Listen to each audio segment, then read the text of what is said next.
Got Your Back Pod Stream is brought to you by Kinprint. For all your company's promotional needs, they do it all. Apparel, promotional products using the highest quality brands. They do logo design, signage, and printing. Kinprint will promote your brand with excellence. Visit kinprint.ca.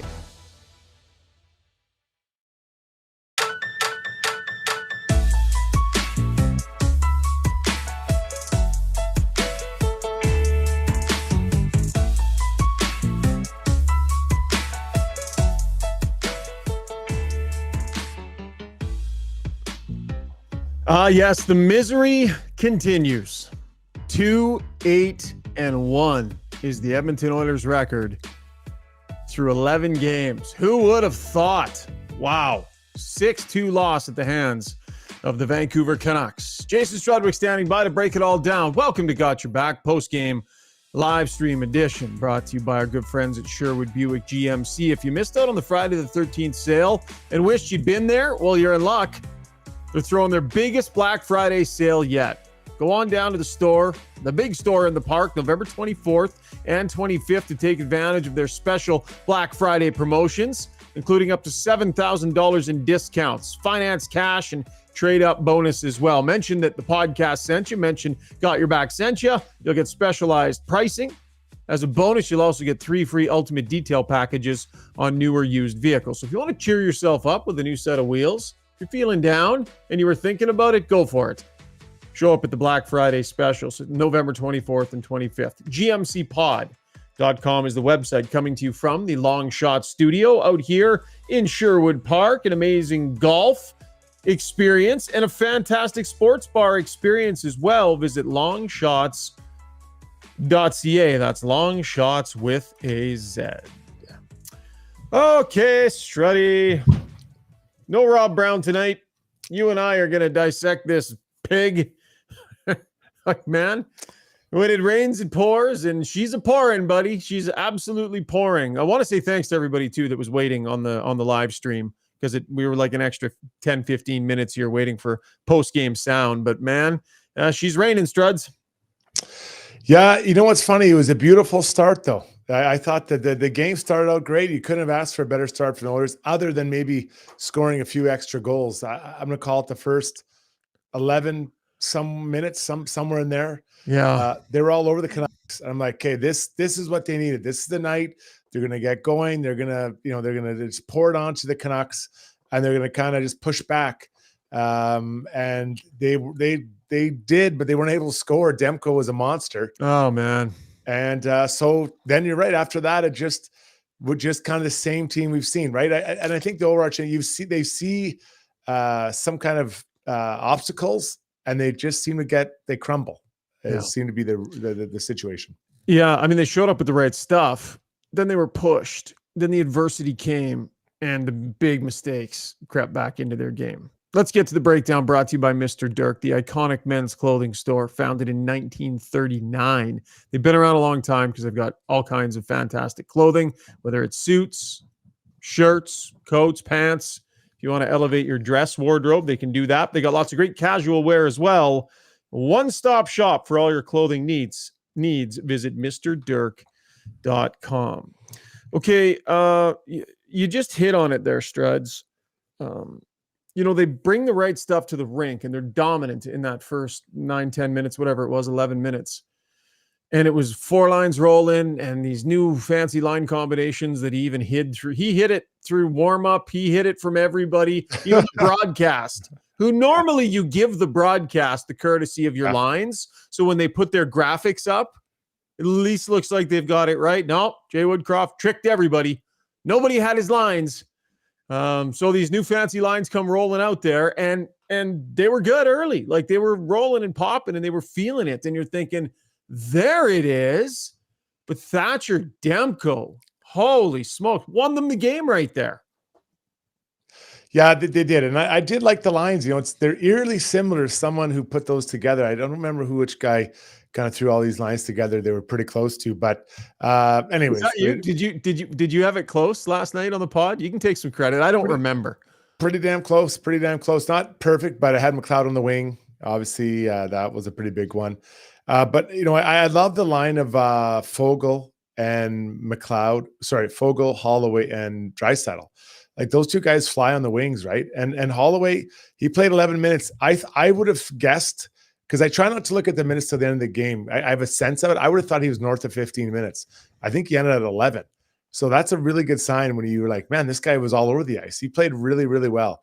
But you're right. I think they hit, you come out and you do everything you want except score.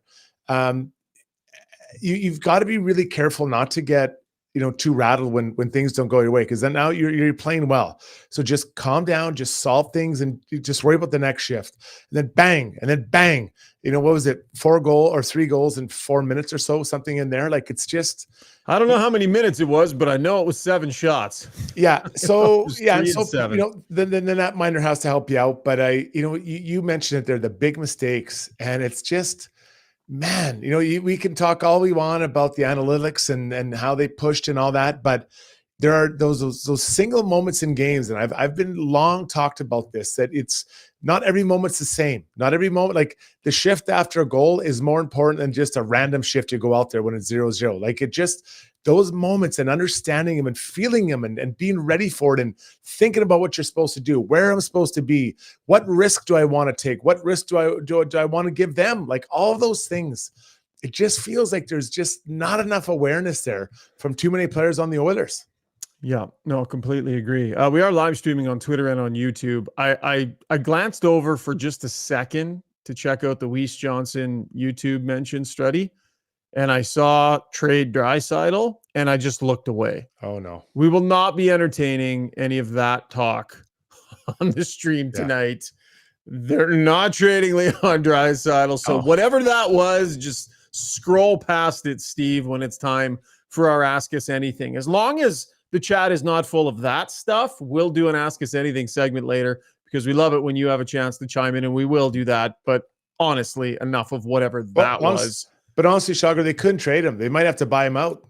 Oh, yeah, boy. Hey, boy, oh, boy, oh, boy. What's the buyout look like? Pull it up. Yeah, so Oilers started well, la-dee-da, lots of shots, looked good, everything was going well, and then they went full Oiler. So dig into what the heck happened. Bad break. It happens. Desharnais trying to cut off the pass, knocks it in. I mean, where do you see the mistake on that? Was it as much about the forward coming back as it was Vinny making a bad play there? Or do you think, if you're Vinny, what are you saying to Vinny if you're his D coach there? I'd rather have his toes facing up ice and then try to tie up the Vancouver Canucks stick, right? Because you're just fishing. You're just hoping to catch something there. So he's kind of in no man's land, right? He's not with his guy, but he's just kind of standing there alone, and again, he's trying to make a play, and it's bad luck. Like, let's attribute to a lot of this to bad luck. I'm not saying puck luck, but there is bad luck to it. But because even if you get that puck, what are you supposed to do with it, right? You're right in front of the net, so I think you go and tie up the guy's stick on the back door, and have your toes facing up ice. Okay, we're just going to run through them quick here. The 2-1 goal that was off the rush again, right? A lot of these are coming off the rush. Now, I'm looking at Brett Kulak in that situation. Okay. Based on what I know about their system, he was the one to me that was in no man's land. What did you see? Yeah, I would agree with that. And it's just before we get too detailed into the goal, it seems like every night we're talking about on the rush or goals off the rush against. And I cannot understand how we're constantly talking about this. And there can't be any improvement. Like, to me, it's a numbers thing, right? A numbers thing and a communication thing. Do you have as many numbers back as they do? And are you communicating who's supposed to be where? Okay, that's a 2-1 goal. The 3-1 power play goal. Tough one there, right? Shot comes in, hits the player, drops, falls on his stick. It's kind of a scramble for the puck there. I mean, you'd like to say, well, you got to have sticks tied up. But it was a scramble, right? The puck came up high. Everybody was kind of scrambling around. Do you assign a big fault there? A lost draw, I guess. I saw some people talking about, somebody's texting me about Ceci coming out. Well, Ceci's going out there to front the shot, right? He's trying to take that shot away. So leaves that Coleman alone in front.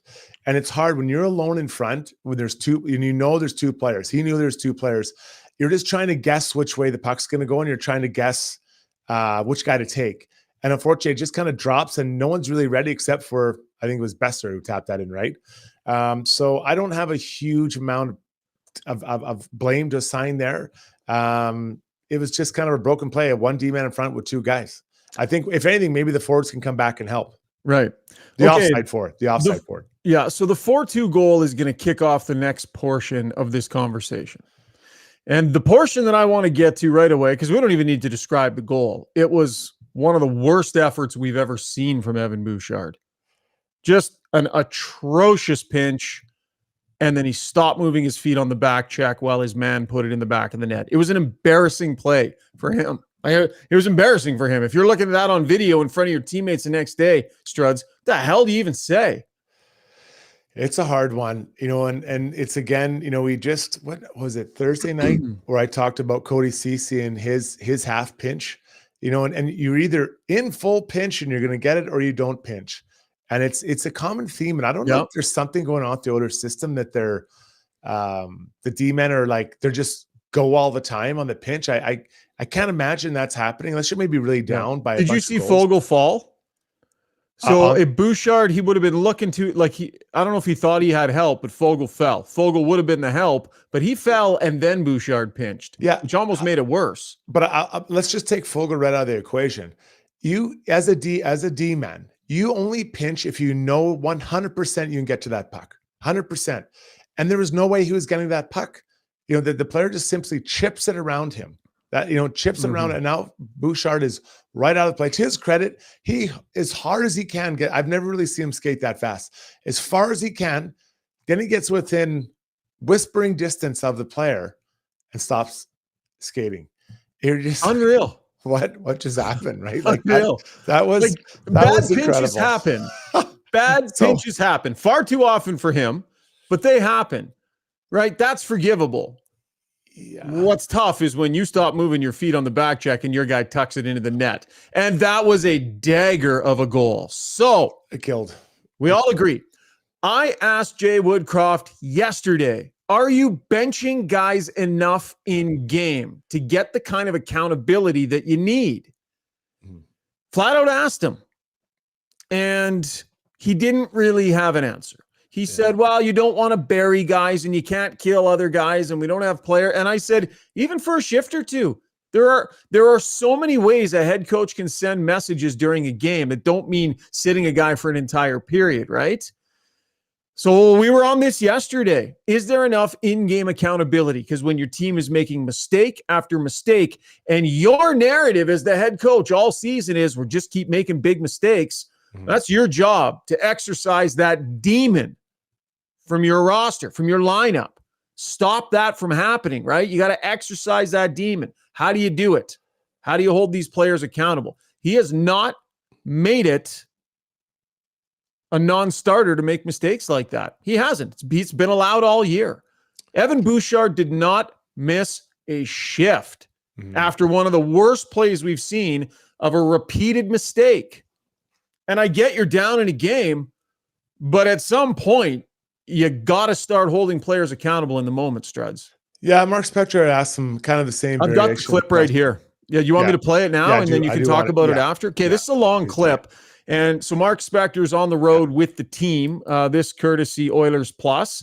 But Spec was the one that had the question here. You guys are in a tight 3-2 hockey game. You're on the road. You fought back. It's 3-2. Yep. Bouchard makes a pinch, and then he doesn't hustle back, and his guy scores, and he doesn't miss a shift. You use the word accountability a lot. Is there enough accountability for that player in that moment?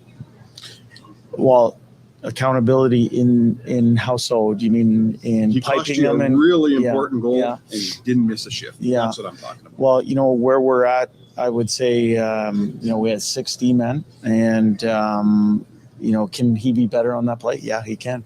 I'm not gonna dress that one up in any way. In fact, if one thing you look at how Draisaitl back-checked to put his head down, he's on the face-off dot, and he came back with reckless abandon. That's the type of effort that we're looking for in that type of situation. Can Evan be better in that? Yeah, he can. But when you're down and your top one using D-man is part of helping you get back into a situation, are there times for accountability? Sure there are. Is there times for, trying to find a way to come back in that game? Yeah, there are too. And so you learn from your mistakes And in the end, we can be better on that one. Struds? I think that the Oilers have crossed a threshold though, where they're, it's just over and over and over again. And to be fair, Bouchard's been pretty good recently, right? But at some point, someone has to be made an example of, right? And then I think you have to sit down and say, okay, we might know this might hurt us in the short term here as far as getting back in this game, but we've got to let people know that this is no longer acceptable. And there's gonna be a lot of people saying, well, you're always picking on Bouchard. Okay, then we can go through some other goals that happened other nights, and you can talk about the same thing, right? And I just think that it's because, well, what else what is your currency you can use as a coach for not punishment, for just getting guys' attention? And I think that's the big thing that when you're benching someone, it's not because you hate them or you're trying to punish them. You are trying to get their attention, understand, hey, this is crucial to our team's success, and what you're doing isn't working. And I think that is what I think fans don't understand. Coaches, they like players. They want their players to have success. They do, because their job literally relies on the ability of their players to perform at their highest level. So you got to grab a guy's attention. And I think that would have been a nice time to grab this player's, Evan Bouchard's, attention. You know what would have been a better time? When Brett Kulak made a coverage mistake on that first goal, and that's on him. So, but he didn't. You know what he did? He left him on the ice after the goal, right? So they get scored on, right? And he was like, "Leave him out there. Let him go get that one back," right? Okay, I can understand that logic to a point, but your team is constantly making big mistakes that are daggers to your team. It's easy as a coach. It's easy to say, I believe in you, stay out there. You guys go get that one back. It is hard to sit a guy and to have to screw up your D pairings and roll past him for 2 rotations to send a message that what you did out there is not acceptable. That's a hard thing to do. And Jay Woodcroft does it to Broberg and he does it to Holloway. Doesn't go much further than that very often. Yeah. Okay. Well, I'll it's see hard. This. Yeah. So I think there has to be a pattern that you're trying to break, right? A pattern of play that you're trying to break. So, if a player is repeatedly, let's say, just as an example, pinching improperly, and then you can come down and say, okay, this is what it's at. But if it's the first time a guy's made a mistake in a certain area, you don't want to come down on him right then, because I think it has to be something that's repeatable, that we've seen. A bad penalty, a poor pinch, not back checking hard enough, whatever it is, that has to be something that's been repeated a number of times, and then you sit the player. I don't think just a one-off. I'd be. Yep, that's a fair point. Yeah, that's a fair point. And then when it's Bouchard in that moment, like, there's still time in the game. I mean, it's 4-2. There's still time in that game. You don't have to bench him for the rest of the go, and you need that player. Yeah. But if you sit him through 2 rotations, he'll get the message. He will, and it'll be uncomfortable, and it'll suck, but everyone else will see that, and they'll go, ooh, it's benched Bouch. That's the biggest thing. The players will notice it. You do not miss a beat, because you're left like, how come, Eki's not with Bouchard, right? They're like, what's going on here, right? And players know what's going on. People don't think they do. They know everything is going on both teams. When someone gets benched, it. Or if someone's hurt or whatever, like, you just instinctively pick it up. Like, that's not right. That's not who's supposed to be out there right now. What's going on? The problem with doing that here's the problem with setting that standard, is you have to kind of set that standard for everybody to a degree. It has to make sense for everybody. So early in the season, when Leon Draisaitl's taken multiple undisciplined bad penalties, you might have to consider sending a message and rolling over a couple of shifts. That's not easy to do. It gets tough. But we're seeing it around the league. It happens, and I think the standard needed to be set with this group early this season, that there are things that are going to be unacceptable. And if you do them, then you're going to get hit for it, and then you'll get put back out there and given every chance to earn it back. You always give guys a chance to earn it back, but you got to send the message. I don't know that Jay Woodcroft has figured out how, through the method of accountability, to elicit different results from his players. That is a button that a coach needs to know how to push, and I don't think he's doing a good enough job pushing that button with this group this year. But I don't think he has pushed it yet. Right? No. But, Well, there's a couple guys that he has with. yeah, but I mean, it's a little bit easier, right? Younger players. I don't think, those Exactly. the younger fringe players. That's pretty easy, Yeah, right? that are generally out there working as harder than everybody Yeah. else and doing the best they can, right?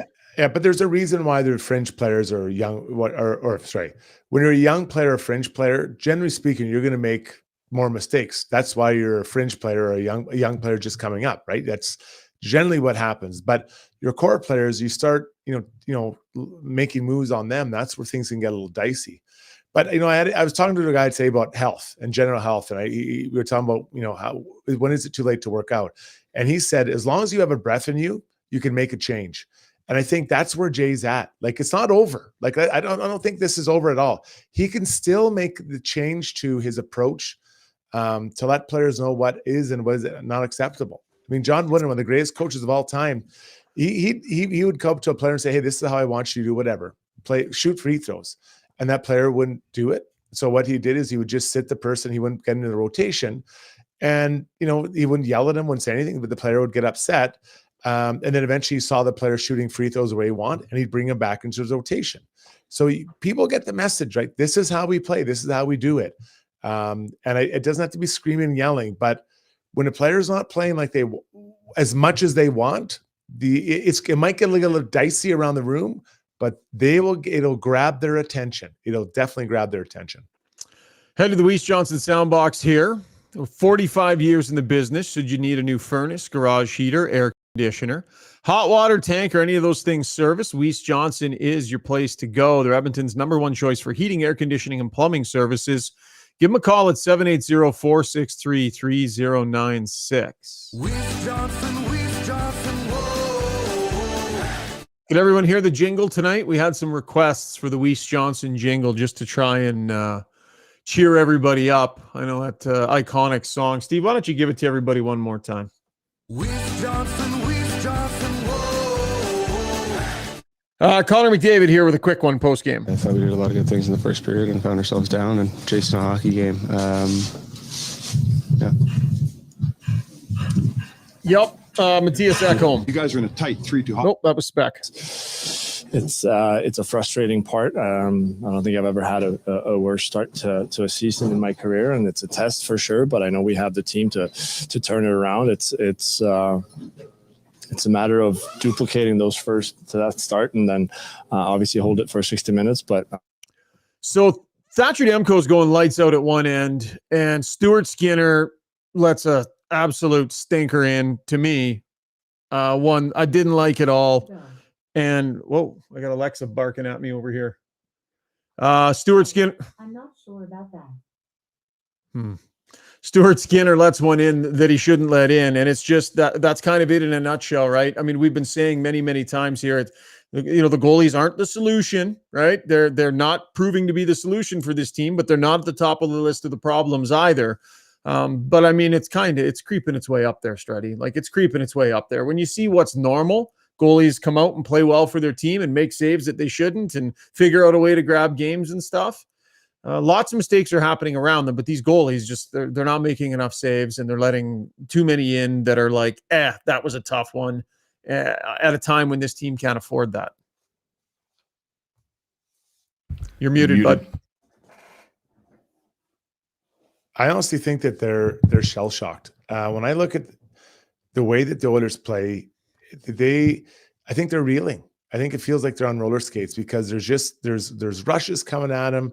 All hell's breaking loose in their own zone quite often. It's just, I think that they are just reeling right now. I really do feel that. And I am in the camp. I believe that if they can clean up the rest of their game, make it a little bit easier on the more predictable on their goalies, I think their goalies will be fine. I truly feel that way. I know that won't be popular. People want to send Campbell down to the minors, all these changes. I do think that their minds just spinning. They don't know when the next chance is coming from. Look at all the goals they scored tonight in so many different ways. Off the rush, off the cycle, like just a complete, it's everything is going in. So I think that it's on the players first, and then I'll get to the goalies. Because Demko's on a heater right now. There's no doubt about it. Yeah, He's I on an know, absolute but heater. I know. But like, at what point is one of these guys going to come up with one hell of a game? Well, I think he did. Was it Campbell did the second What, the game? Calgary game? Was Which one that do you mean? Dallas? Was it against? No, which one was where he had a great second period? And we were all talking about it. Was that Winnipeg? Well, it was a period. That was a decent period. Yeah, it was a great But I period. think there was still some stuff in that game that wasn't great. I don't know, man. I have not been the guy to pile on the Tenders, right? I think, Yeah. people on the stream would know that. You would know that. I don't think that they had been the core problem, but you get to a bigger sample size now where this many games and the save percentages are what they are. And it starts, you look at where they're at in the league. You look at, their numbers are just beyond atrocious. So to me, they certainly don't get let off the hook in any way, shape, or form. Now being pointed to as a core problem, I think we're in that territory. I think the Oilers need better goaltending. And can either of these guys give it to them? I don't know that they're going to have any choice, right? People want to bring up Tenders from the minors right now. Like, these are your guys, unless you're going to find a trade and make a trade and fire someone out of town, which will be tricky. Like, what are you attaching to Jack Campbell to trade him? Dylan Holloway? Like, it's not easy to do these things, and it's going to cost you monumentally. And when Ken Holland calls right now, do you think teams are like, oh, what can I do for you, Kenny? Like, it'd be a nightmare trying to make a deal from a position of weakness like this. So just figuring out a solution to bring a different goalie in, that's going to be pretty complicated with the cap. Yeah. Oh, yeah. I think it's near impossible unless I guess anything's possible if you're willing to pay, right? Anything's possible if you're willing to pay.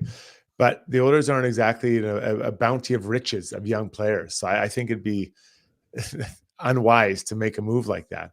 But honestly, I think I'm talking cause and effect here, right? The cause is that, the Oilers players are very unpredictable in front of them. And the effect is that the goalies are they're skittish. I really think I feel strongly about that. The way that they're playing. Yeah. Okay. Quick break. When we come back in takeaways, lots of talk about the pinch, and it's killing the Oilers this year. The poor pinches and such. So we're going to have a brief discussion in takeaways about the way the pinch is supposed to work, what you're seeing, and maybe how some of this can be fixed with regards to that. We'll dig into a few other elements from this game. Really quick break. Tons more to come here. Hey everyone, it's Kelly here from United Sport and Cycle. The wait is over. United's annual Hockey Day sale is finally here. Save 20% off on select CCM and Bauer skates. Save 35% off on all Bauer and CCM Pro Stock sticks. And save up to 25% off on select Bauer and CCM equipment. And for you goalies, save up to 20% off select Bauer, Warrior, and CCM goal gear. Trust the experts at your home of hockey for over 95 years. United Sport and Cycle.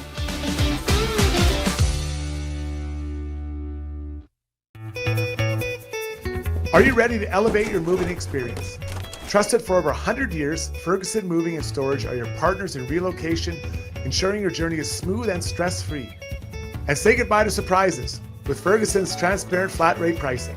Contact them now for a free moving quote and use a promo code Ferguson to receive $100 off your next move. Visit FergusonMoving.com and let them lift your expectations.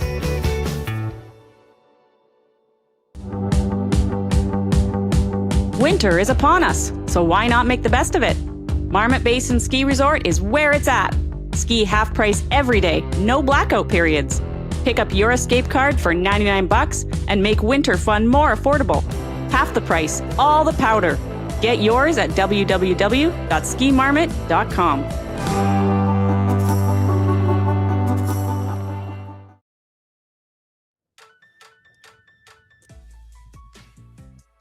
All right, is brought to you by Redefined Health. If you're feeling unhappy with your overall level of health, you have to try their wellness lifestyle program.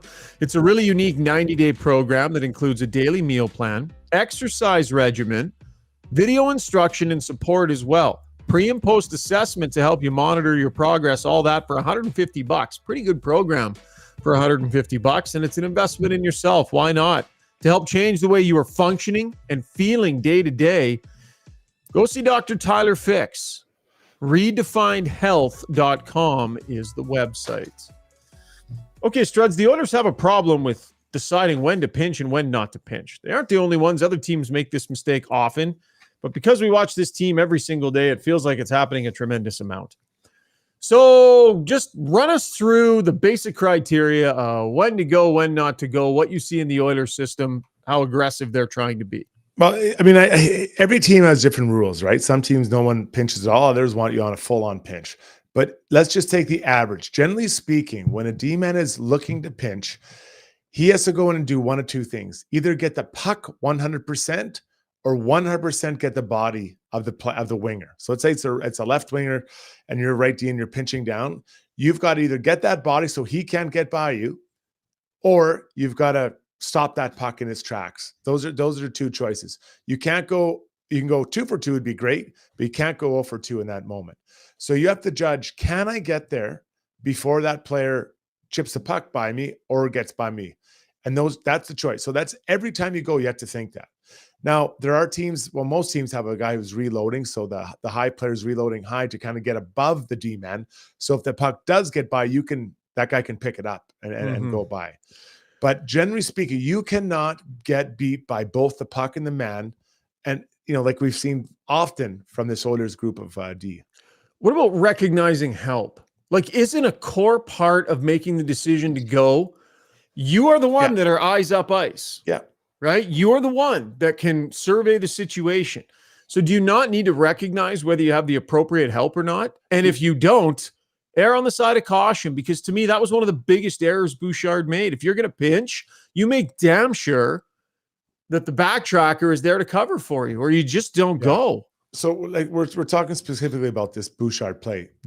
He could have had 10 people back checking for him. There was no way he was getting to that puck. So why pinch? Right? Why pinch there? You're just it's like for no reason you're moving forward and the puck's going the other way. So yes, that's important. I believe that would be step 2, because I have to recognize, do I have a chance to get to this puck? Yes or no? If I don't pinch. Why bother? What is going to happen? It's just the puck's going by you and you've now relieved from duty.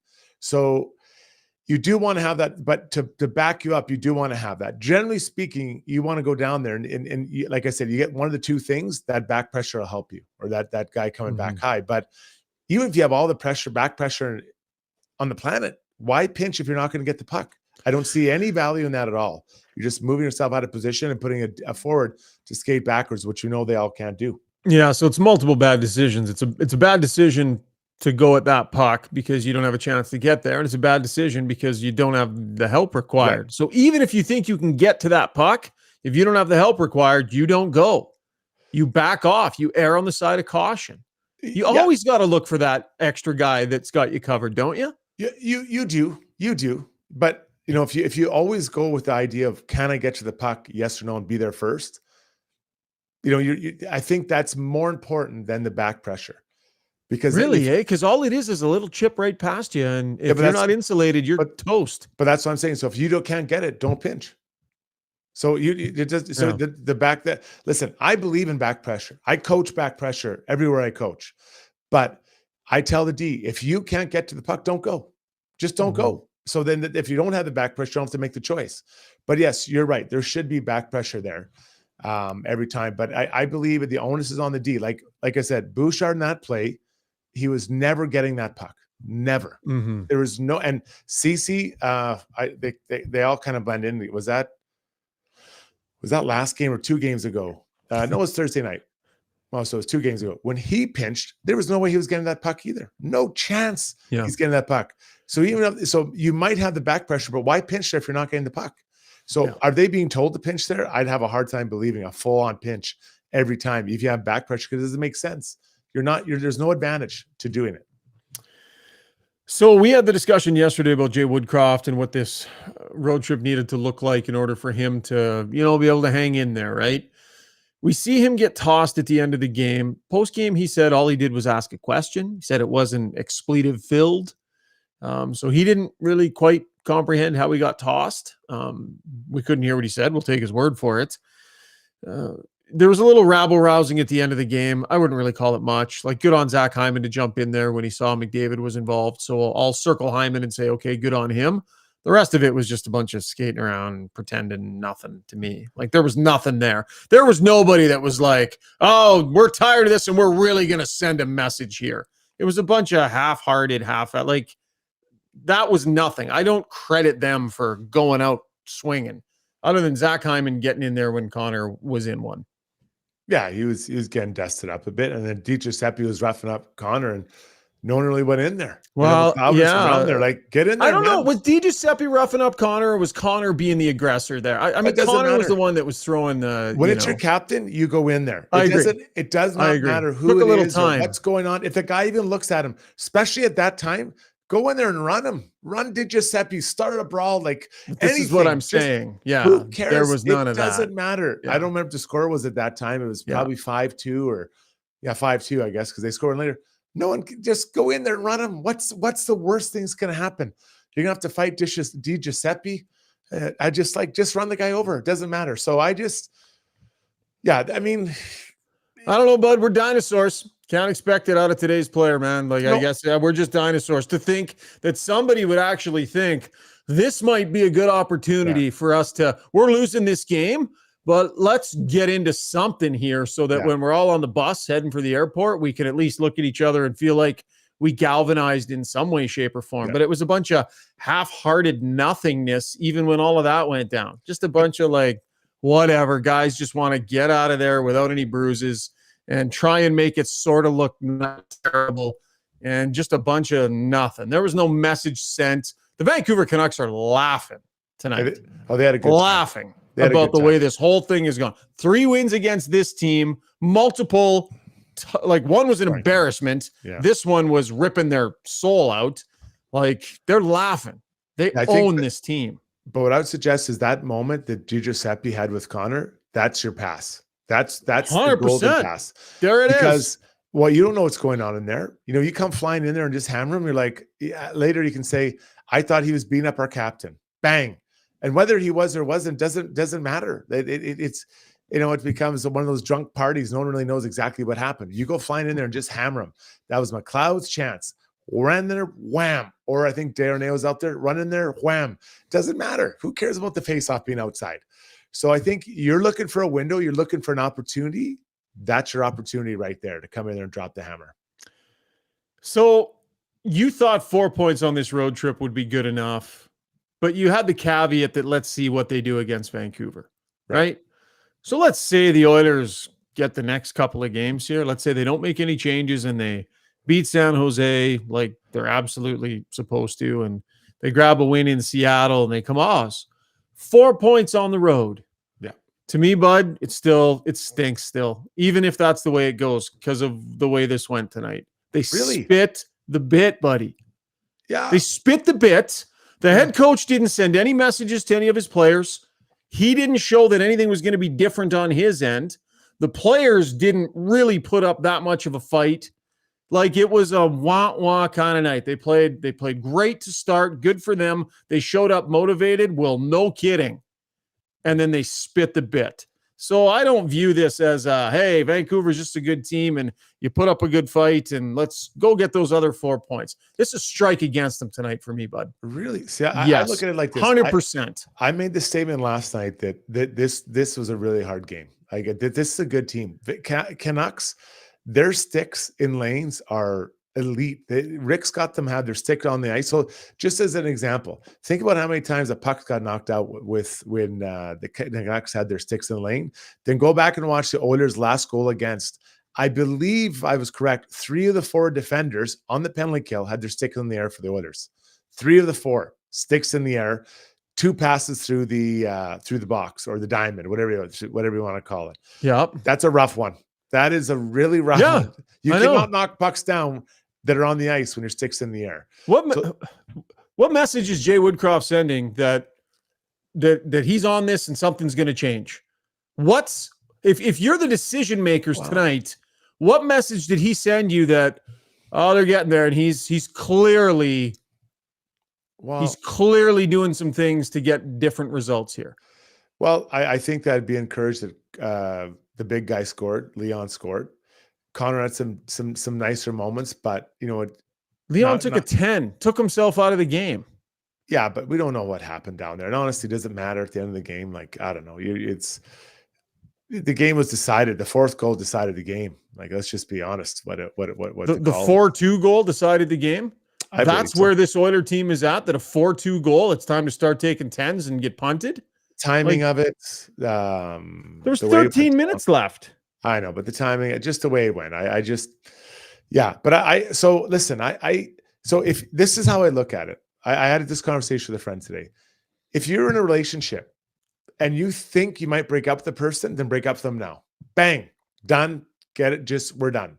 You can't have this hanging. Well, if he doesn't do this, if he doesn't do that. So I feel like in your mind, Jay should be out. And I'm not there. I'm not going to go that Jay's out now. And because he didn't have a good game tonight, the Oilers are in a hell of a hole and they've been playing like dog turds. But you got to look at that. A good first half of the period. There's a couple things that were slightly better. Can they get 2 wins and then start feeling good about themselves and you let it roll? But I don't like. I always hate it when I hear the insiders will say, "Well, if they don't win tonight, whatever, Lindy Ruff is fired." Well, what's the difference? If you're thinking of it, let him go, get him out the door. Like I don't know why that one game makes a difference. 60 minutes. See, but that's the thing is I don't. And when I think it's time, Struddy, I'll just say it. I'll just say like. If they lose to the San Jose Sharks, it'll be time. Flat out. Like, it'll be time. You don't come back from that. So when I think it's time, I'll say it's time. I'm not saying that tonight is the time. Now, could happen. I don't know. Because bottom line, Ken Holland is not going to be the general manager next year. We're pretty much positive of that. So he is not the only one who is going to weigh heavily on this decision. And I'm not sure that the Paul Coffeys and Jeff Jacksons of the world are as patient as maybe Ken Holland might be with all of his years' experience in this situation, right? This is not just about Ken Holland. This is about an owner. This is about a new guy in charge and a new right-hand man to the guy in charge or to the owner, and then a sage general manager that's been around a long time. So there are forces at play here, and I'm not sure which way this whole thing is going to go. But in the grand scheme of things, I'm not looking at tonight if I'm the decision maker and taking much out of what I saw from the team as let's put that in the positive column as to why we think maybe this is salvageable. I'm not. I'm just really not. If Jay Woodcroft would have, you would have seen him, bench Bouchard and like send some messages and, just sort of show that he recognizes that like, if I'm the guy in charge of this entire team and all I'm hearing about is individual mistakes, I'm looking at the coach going, and what are you doing about that? What are you doing about that? Because you had one of the worst ones of the year tonight and you did nothing. So that's one of the biggest concerns that I would have if I were in charge of this whole thing is how is this coach holding these players accountable for the individual mistakes he literally talks about every day? Every game, every day, it's about individual mistakes, and we never see anything done. But the individual mistakes aren't the coach's fault. But would you not agree that it's his job to create an environment where they become unacceptable and you have to be accountable for them? I do, but I mean, these are professional hockey players and many times the mistakes that are being made are by top-end players. So it's easy to say, well, you got to hold everyone accountable. And I get that, but like he's not the one playing the game. He draws up the plays. This is how we do it. Puts the lines together. And I don't know. I put this, more on the players than I do on the coach. This guy has done nothing but win since arrived here. Mm-hmm. So all that goodwill is torn down in 10 games. No, it's not. He's spending it right now. He's spending it as we speak. I know, but it's not torn down in 10 games, but that's why he is where he is. It's 11 games in and all that game. So a third round and a second round exit in the Stanley Cup playoffs is all torn down because of 11 games where the players, obviously they weren't ready to start the year, right? They, all the talk, all the hype. So the players didn't show up ready to start. Well, it's do you not think so? They got spanked 8-2 the first game or 8-1. Am I wrong? And what about the idea that there's a new system in place that's going to make this team a better defensive team, and they are a horrendous defensive team? No, and that's so. But Shocker, I've said it many times, man. Like those individuals that we're talking about, those individual plays, those are habits that will be in any system. This isn't like he's got the rotating box on the penalty kill. He's reinventing the wheel. You know, that I saw that when I was in the minors, and I was like, God, this is a bad idea. But you know, it's those individual habits are not there. They are not committed to it, right? To doing it properly, Right. Across the lineup. Right. And whose job is it to make sure they are? And when they're not, who's the one that has the ability to try and elicit some change? But you don't think that he's prepared them? You don't think so? I never said that. So he just stopped preparing them these last 11 games? I never said that. I never said he stopped preparing them. You can. Everybody shows up with the best intentions. Everybody shows up with the best intentions, right? That they trust each other. They go in feeling good about themselves. All of that, right? But it's what happens when things start to go sideways. What mechanisms do you have in place so that when things start to go sideways, you can snap your group back into place, right? You have some buttons you can push as a coach where, okay, Bush knows when he gets lackadaisical on the D side and it starts costing us, he'll sit for a period, because I've had to do it before. And you know what? It's happening 30% less now. And then you know what else? It makes it a hell of a lot easier for me to do it to Hyman, you know, when something like that happens with him, right? He has the ability to elicit change. You send messages and signals about what is and is not acceptable with every action you take as a coach. What actions does he take to send the signal that these mistakes, and Struds, I wouldn't be so hard on this if we didn't sit in every media availability this entire year and listen to every single player and every coach availability talk about how individual mistakes are just killing us. It's not the system. It's not the team. We know individual mistakes. Well, it's too bad there's no solutions available anywhere on earth for individual mistakes, so there's no way out of this. What's he doing to get rid of those? Right. No, I listen, I'm not saying you can't bench some players. I just agreed to that 20 minutes ago. But, you know, there's people want blood. They want blood to run. But that's not me. That's not what I'm doing. No, I'm not saying. I generally speaking, fans want someone to pay the price. Well, sure, but that's fans.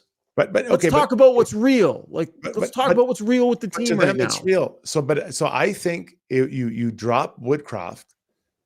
I'm like, where do you go from there? Mm-hmm. So where's the next guy? And all that he's accomplished with this team is erased in a month, essentially. Or no, yeah, we're just over a month. Mm-hmm. Bang. So they lose the next 2 games. He's out the door. So all what he's accomplished is gone in 5 weeks. So what are you doing to fix it then? And I don't mean I'm not challenging you to give me specific trades. I'm not unfairly putting you on the spot. I'm saying, okay, if you're willing to let it ride with a coach right now, then what are you doing, Struds? Because remember, if this goes on for another 2 weeks, their season is, never mind it, week and a half, their season is over. They will not be able to dig out. And that's what you're messing with right now. Yeah, no, and I agree. And you know, I understand what you're saying. If Connor don't start playing the level they can, their season might be over anyways, right? That and not to put too much pressure on them, but I mean, they need these guys to be what they are. They're world beaters, and they have not been this year. So you just keep trying to dig out of it. I mean, if I had the answers, I'd probably be the coach of the Oilers, the next coach of the Oilers. Yeah. But I just think he needed to come out tonight, Struds. He needed to come out tonight and win or lose. He needed to show that he was thinking about things in a different way and challenging this group in a new way. And I don't believe he did that at all. Yeah, but I mean, they came out with a great effort, right? The first 10 minutes was great. Mm-hmm. And then things got tough. I agree. And then what happens when things get tough? Yeah, the little details lose it. So again, is that on the coach that the little details aren't getting done? I guess as a former player, I get frustrated when I see players just making mistakes that everyone makes mistakes. On every team, every night players makes mistakes, but this seems to be 1, 2, 3, 4, 5, 6 mistakes, and like Connor said, is double down. And it's like, what is going on? Next thing you know, everyone's just swimming out there, right? And you could see it, especially I think it was was at the end of the second, early third, the Canucks just completely took over, and the owners just had no pushback, and they were just sitting back on their heels, and they were just as like a firing range. Did he even say anything in that timeout? The broadcast didn't show him on the bench, but it looked like he just kind of stood there, and then some players skated towards the bench and then turned around and skated away from the bench when he called that timeout. I wish we could have seen him on the bench during that timeout. I really wanted to see the tone he was setting during that timeout, and we didn't get to see it. So that was unfortunate, but break the rhythm. He's trying to break the rhythm, right? Yeah, for sure. Dan Fica chimed in on the stream, by the way, and we're going too long here, so we'll wrap this up. He chimed in that he rolled out new line combinations, and I will give him some credit for that. Right, he mixed up the lines, tried some stuff, and in the early going, a lot of it worked. But I would submit to you that he could have thrown his lines in a blender, put any 4 random lines together, and that team should have come out like a house on fire and done what they did. But I'm going to give him the credit because he organized some fresh lines, and I thought it was a good look. After what I saw from Fogle and McLeod tonight, I'm putting those 2 guys right beside Leon, and I'm going to play the hell out of those guys. How about Holloway? Sorry, I meant, did I say Holloway? You said Fogle and McLeod. Sorry, I came through the computer at you. Holloway. I meant Holloway. No. I was thinking Holloway and Fogle right beside Leon, and I'm playing those guys. I'm going to ride those guys because they played so well. They were driving the net, going hard to net. I actually agreed with the non-goal for Fogle. From the camera views we saw on the TV, but I'm going to play those guys like my second line, and they're going out there all the time. I'm running them out there, and I think I hope that helps Leon get going because those 2 guys are going, and we're going tonight. I feel like I need to say this because people come at me often with this kind of stuff, and there's a bit of it on the stream. Like, I think Evan Bouchard is a hell of a good defenseman. Last season, he was so good. Especially from the trade deadline and in the playoffs was so good. Look at the points he put up. Look at the way he played. There's so much potential in this player. I got nothing against Evan Bouchard. I just know what he's capable of. So when you see him doing what he's doing, it's so mind numbing and head scratching. And so, we ride him a lot, but that's because he is a hugely talented player and has shown what he can do. And I got nothing against Jay Woodcroft. I like him. He's a good guy. I got no issues with Jay. And quite frankly, I'm sick and tired of covering coaches getting fired in this city. I hate it when it comes up. I hate the fact that I got to talk about it. I don't like any of it. But it's my job to accurately portray what I believe the situation to be. That's what we've been doing the last few days. And that's what we're going to continue to do all the way through this. None of it is personal. Yeah, I'll just say this. When you look at, let's look Darnell Nurse. Last game, 2 times, Ryan O'Reilly out-muscled him in front of the net and taps it. Actually, the first one hits Nurse, and then Riley puts it in, O'Reilly. His mistakes are more subtle, right? When you miss a pinch or misread off the rush, it's glaring. It's just like, someone opens your blinds that you've been, sleeping in until 10 in the morning. It is glaring errors. And so I think they look a lot more intense than maybe what we saw from Darnell Nurse against Nashville on Saturday. Last point on this. Another bad look for me, Struds. Finally, you give Dylan Holloway a look with some skilled players, and look at the game he gives you. They elevated Janmark ahead of him. Yeah. They tried to elevate. Derek Ryan started on that line tonight before he got walloped in the face. Right. They elevated Fogle ahead of him. Like, when he goes on that line tonight and does what he does, I don't think, wow, shrewd move, Jay. I think, yeah. The player's been showing you that he's got the motor and the will and the want. And if you can just live with some mistakes, it's like, no kidding. So that one to me is more, that's not a way to go. That's like lots of people saw that should have happened. Yeah. But you elevate these other guys ahead of him. This was the most jump Holloway's had for a number of games tonight that I saw, by far.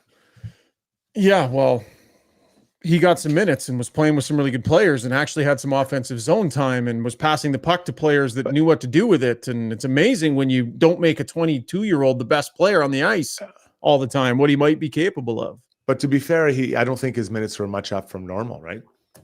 11 minutes is not much above his average. But he was playing with some guys that can make plays, and he was feeling like he was engaged and involved. And you know what? Woodcroft couldn't help himself. Towards the end of the first period, he started messing with the lines, and Holloway fell out of the rotation and didn't play for like 5 minutes because he started tinkering with the lines again. Anyway, I've said my piece on that front. Quick break. Struddy's World coming up right after this break. If you own or operate a business, you know the value of a great employee. Just ask Schauger. Pathfind is here to help you find your next star player to help take your business to the next level. Pathfind can help with recruitment, career transition, leadership coaching. They truly have your whole team covered. Building you a championship caliber roster. Find your team's path forward at pathfind.ca. Long Shots Golf is the destination for both golf enthusiasts and sports fans. Top-of-the-line TrackMan simulators provide a highly entertaining and accurate golf experience, while a full-service sports bar loaded with big screens and scratch kitchen make it a truly unique destination. They have locations in Sherwood Park and Edmonton. Experience the best indoor golf and sports bar in town. Visit longshots.ca. That's longshots with a Z.ca. If you're looking for a night out on the town and want to make sure you and your fellow fun lovers arrive safe and in style, call Ahmed Enterprises. With their stretch limos and party buses, they can accommodate groups up to 22. Servicing Edmonton and area, Ahmed Enterprises provides luxurious, reliable, professional transportation. Whether it be weddings, parties, casino nights, game night at the arena, or any occasion, give them a call at 780-231-6018 or check them out online at ahmedenterprise.com. Mention Got Your Back sent you to get 10% off your luxury ride.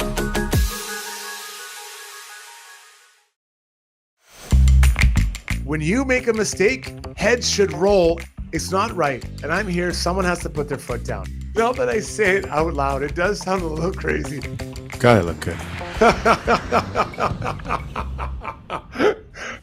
Guys, I am literally now blowing everything. I am loving it. Well done, Steve.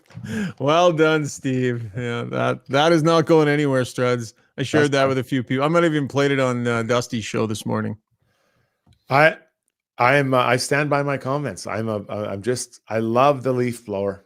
It's life changing. I just hugged my wife about it earlier today. You just can't stop blowing. Time for Struddy's World, brought to you by DLR Vinyl, Deck and Fencing.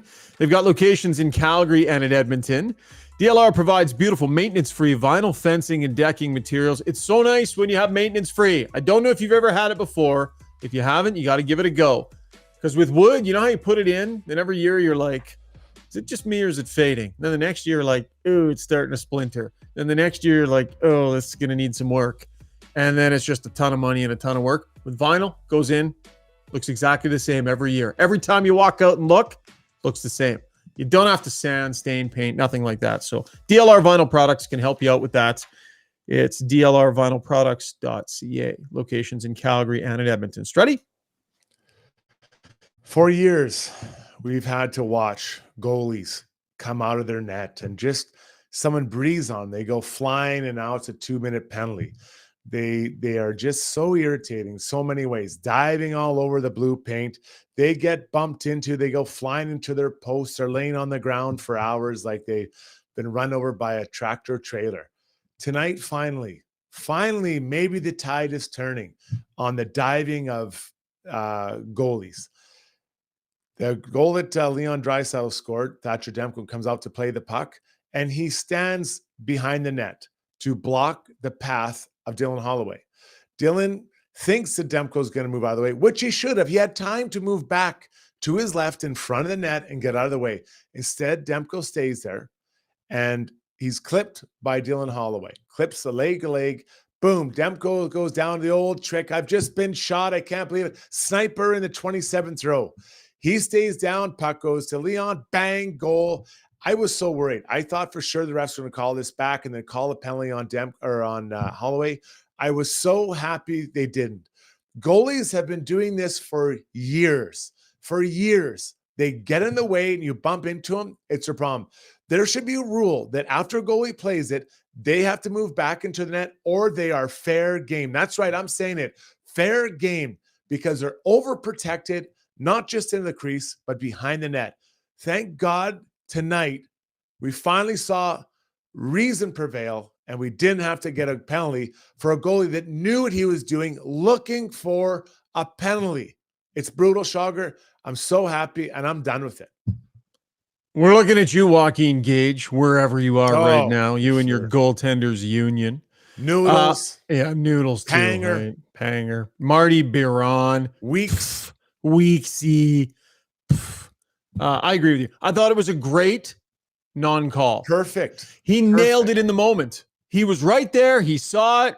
He was like, I ain't buying that. He didn't bite. Fantastic non-call. You know what ruined it? The ridiculous makeup call that came shortly after that. Whatever that was it Darnay? Yeah, the trip. Well, his stick did get into his feet, it looked You like. think? Tough angle. Maybe the camera angle I saw didn't really show it, but it was like, that felt like a makeup call. Maybe I'm wrong. But I agree with you. That's a great non-call. Now, fair game, Struds. That's kind of taking it to the next level. No, no, because this so is what's why the rule then? Explain the rule to me. Tell me what your rule is. A goalie, after playing the puck, needs to move as quickly as they can to get back in front of the net and out of the way. We see it all the time. Or what? You get to steamroll them? So who's the judge and jury on whether a guy was trying hard enough to get back to his net? Refs. At what point are they clear. free game to just steamroll? Tonight it was clear. Tonight we knew it. And I believe often it is clear. It is clear. And in this case, if you're not sure, the tie goes to the skater, not to the goalie. That's how adamant I am. I'm tired of it. I'm tired of these goalies. Never happening. It's the same crap we see all the time. They do it all the time. My favorite one is when they kind of get clipped from behind and they just throw their hands up like they just stepped on a banana peel some kind of funny movie, rom-com movie, Notting Hill or whatever it's called. I'm done with it. I'm so done with the way we protect them, and I'm not here for it anymore. Spoken like a veteran defenseman. Struddy's appearances, by the way, are brought to you by Kinprint, helping you find creative ways to promote your brand. High quality apparel, top of the line brands. You can visit kinprint.ca for all they have to offer. By the way, if you're a new company, they can help you with your branding, your logo design, all that cool stuff too. So check them out at kinprint.ca. That was Struddy's World. You totally redeemed yourself after that debacle last night. Oh, that was a winner. We got lots of hype. Last night's was a winner? Did Shona hear the clip? Does she have it? I told her, but I stand by my comments, right? I don't see why everyone's got to making a big deal of it. I doubled down on it if I could. You just play it one more time there, and then we'll wrap the segment. I am literally now blowing everything. I am loving it. Guys, that's my favorite part. Guys. Yeah, I am. I'm blowing it all, guys, and it's working so well. All right, time now for Ask Us Anything. And that ad read is on the other side of the page. Match Eatery and Public House brings us Ask Us Anything tonight. If you're a fan of chicken wings, hop on over to Match, which I'm going to do next week when the Oilers are back in town. Match Pub Ice District, tackle their 5 amped plates of wings featuring flavors such as What's the Deal, Yo? Spicy Mango Tango, Nashville Hot. These are not your average wings. Match is located adjacent to Rogers Place in the Grand Villa Casino. For more info, visit matchpub.com. Struddy, I'll treat you to some wings maybe next week down at Match. We'll go check it out. I keep hearing about these wings. Got to go give them a go. Steve, it's getting feisty on the stream. This Leon Draisaitl thing has persisted. People are fighting with each other. I see people talking about we have more cups than you. Like, it's gotten ugly. Yeah, there was a Canucks fan that snuck his way onto the chat. So an infiltrator among us. So we welcome all fans. We welcome fans from all teams. So absolutely. Welcome. Yeah, a lot of discussion. Very, very, very active chat. A lot of good conversation back and forth, which is what we like to see. A lot of people airing their frustrations, and that's just fine. That's what we're here for. Roger B asks, Ryan and Jason, seeing that McDavid kills penalties, does that say he's not injured? It seems odd to me that he'd be on the PK if he was hurt. Struts? Listen, I don't know if he's hurt or not, but I wouldn't put him on the penalty kill. I'm trying to get other players involved. I know what's going on around the league. They've got all their top people doing it. But right now, they need more people going, more people feeling involved in it. Do that. They need to be on the ice. Can't cheer from the bench, get involved in the game. We got to deal with Mike Smith here on the stream, Steve. He's been very vocal. Yeah. Was he the Draisaitl one? The trade Draisaitl guy? Yeah. Was Mike Smith? Yeah. Okay. Do you guys honestly think even if the Oilers make the playoffs, they're actually cup contenders? So he's obviously a big fan, right? And he was suggesting before kind of a blockbuster deal to try and shake things up. And why not? Because there'd be lots in return for Leon Draisaitl. I saw a few of his comments here. We're not going to completely disregard him because I think we'll address this for like 15 seconds each. Leon Draisaitl is a once-in-a-generation franchise player, right? Like, you don't get players like this, let alone two of them at the same time. That's how good Draisaitl is. Many teams don't have a best player as good as Leon Draisaitl, so that's why I call him that. You don't trade that player while you have them, especially while you have him at the contract they have him at. It's a non-starter. He's too valuable for the money that he makes, and he is a huge linchpin in, if you can keep him, then the chances that you can keep Connor McDavid as well. So it's just, there's not even a discussion about it because it's all about franchise value. It's all about the future, McDavid's next contract here. Struds, anything else to add to that? Yeah, ask the Boston Bruins how it went when they traded Joe Thornton to San Jose. Yeah.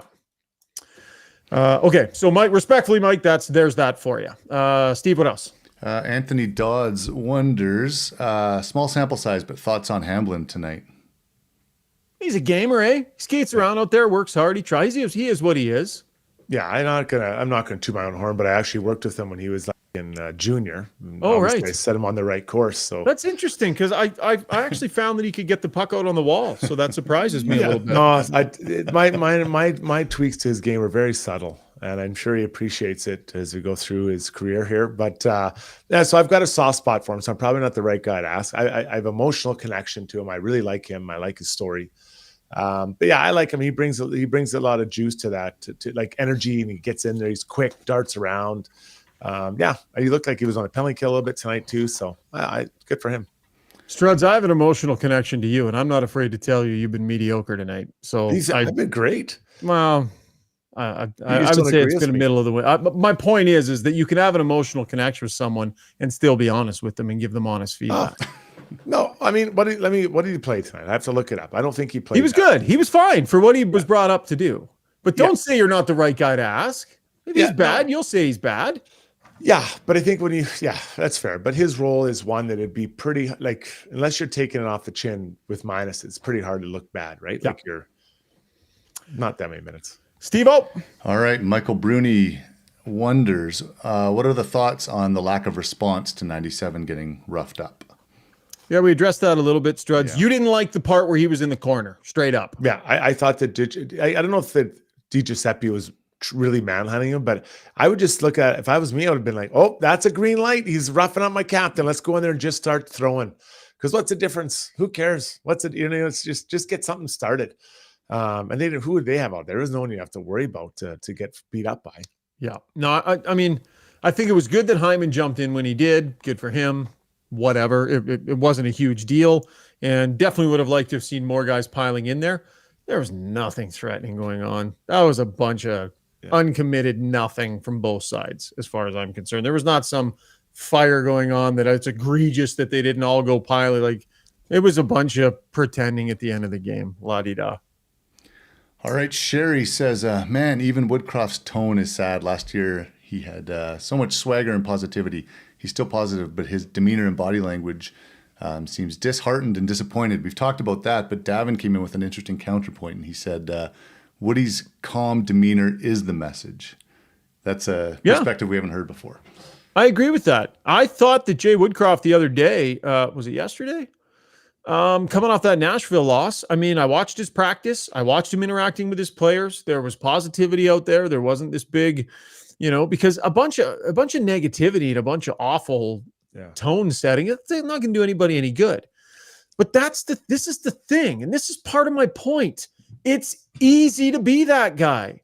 It's easy to be we're not going to get down and we're going to keep going here and we're going to find answers and we're going to, it's easy to not be coming down on people and not be hammering people and stuff. It's hard to strike a balance between being a positive energy coach who takes no shit from his players when it's time to crack down because the standard isn't being met. That other side is hard. That's why there are not many people qualified to coach in the NHL. It's really difficult. And I think that Woodcroft needs to show he can handle that other tough side too. When the going gets really tough here and his players are consistently doing these things over and over, he knows how to push that button too, because other coaches do. See, I actually disagree. I think when you're losing, I think you get really upset with your players. And I think it's really hard not to lose your shit on them every day. I really think that. So I think he's showing discipline and restraint by not doing it. Doesn't mean he can't, sit players out. But I don't mean in the media, I don't mean in the media. I don't mean at practice. I don't mean posturing. I mean when it counts. Hit them where it hurts. Let them feel the accountability. I am talking about, imagine like his, they think they could win Stanley Cup and they're not winning. You're losing sleep. You're not eating right. You're losing your mind. You get so upset. Most coaches are really upset when you're losing. I haven't met too many there. So you have to show restraint and discipline and shower the team with love to try to get them going, right? You try to get them up and running. And when you're winning, I think that's when it can be harder. I think part of it is how you're fundamentally wired, right? And I think that Jay Woodcroft is a guy who, I don't know. I think he's a guy who, probably errs on the side of trying to keep things fairly positive and not be too negative. And I'm waiting to see some sort of hammer. I'm waiting to see something where we go, whoa, okay, there it is. Yeah, he's done. He's not putting up with this anymore. There it is. And he just got his group's attention. I think Jay has a lot of intensity underneath his calmness. I honestly, man, I haven't met the coach that's not wired intensely. I don't know where they are. So I would disagree. I think he's showing restraint. I really do. Interesting. What about with his actions though in game? What about making those really tough decisions where it's uncomfortable between you and your players now because you've started doing this regularly? He's showing restraint right now. He's showing restraint. I honestly, by not benching guys, that's restraint. Well, but just by not losing, not screaming at him on the bench, like that's. I don't think that's the answer either. That's not what I'm talking about. Right, you're fixated on the idea of benching someone. I'm fixated on the idea of accountability for a team that continues to make individual mistakes and cost themselves games. But you think it's easy to shower people with love when you're losing? I'd say the opposite. I think it'd be very, very hard to do that when your team is not doing what you want them to do.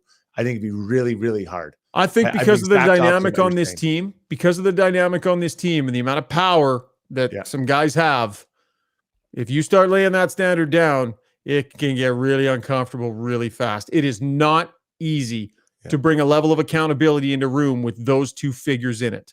That's not easy to do for a coach. I think right now it'd be as uncomfortable as possible. I think the whole situation is uncomfortable already. Yeah. When you're losing, it's super uncomfortable. Like, especially now, you could be out, like you said, in 2 weeks out of the playoffs. You were predicted to win Stanley Cup. Yeah. Like trust me, Jay is showing, I believe he's showing great restraint right now in what he's saying to the media and probably to his players privately. Steve, one more and let's get out of here. All right. No, it's good. It's good debate. It's good conversation. Good. Steven Petruk says the 37, 29, 55 line was good. And in my opinion, 55 looked like he had some confidence playing in the top six. Just thoughts on Holloway's confidence up there. Yeah. Someone patted on the bum and say, at least for tonight, bud, we believe in you. Go get it. Like that's the message that he got. And that kid can't get that message enough. And sometimes he'll drive it off the rails because he's young. And then sometimes he'll give you the night he gave you tonight. I would rather see him get that pat on the bum and we believe in you messaging a hell of a lot more than he has as an Oiler so far. Yeah. I'm a little bit different, but I would in essence agree with his game tonight. Just tonight. Steve, is that it, Steve? We wrapping? What? Oh yeah. You said one more, so that was one more. All right, fine. It was good tonight, Struds. Like, there's a lot going on with this team right now, and I don't have all the answers, and nor do I profess to. And it's going to be really interesting to see. Like, that has to be a no-doubter Thursday, though. We can both agree, right? That has to be a no-doubter on Thursday night. You got to walk in there and firmly establish. I don't care if it's 3-1 or 8-1. I don't care. You get that game and you play well in that game. I would just say this have to get a win. At this point, I don't care how it gets done. You just have to win that game. You need some positive momentum. And it's probably the right team to start with. You can't be walking out of there with 2 points, but saying we didn't like our game.